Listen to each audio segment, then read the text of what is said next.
on a eu un certain nombre de pays qui ont très vite compris que le franc CFA les empêchait d'avoir une politique de développement. À chaque fois, on a eu des ingérences militaires et on a eu des assassinats. Pour donner quelques exemples, effectivement la Guinée. Alors en Guinée, on a été jusqu'à, aujourd'hui c'est prouvé, jusqu'à ce que l'État français produise de la fausse monnaie et guinéenne, puisqu'ils avaient fait leur propre monnaie. On a donc déstabilisé le système déstabilisé monétaire. En envoyant par mer des tonnes et des tonnes de faux billets guinéens.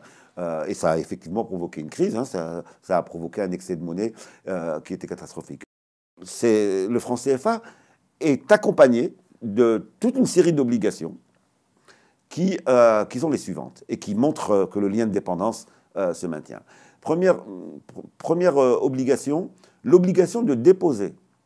Alors, le pourcentage a varié, mais il est toujours resté important, de déposer une grande partie des réserves d'un État souverain à la Banque de France et maintenant à la Banque centrale européenne. Autrement dit, près de la moitié du budget était chaque année déposé à la Banque de France et ensuite à la Banque centrale. Et bien entendu, ces banques centrales les faisaient travailler. Et donc ça a apporté des revenus énormes, parce que on n'a pas affaire à quelques millions, hein, c'est tout.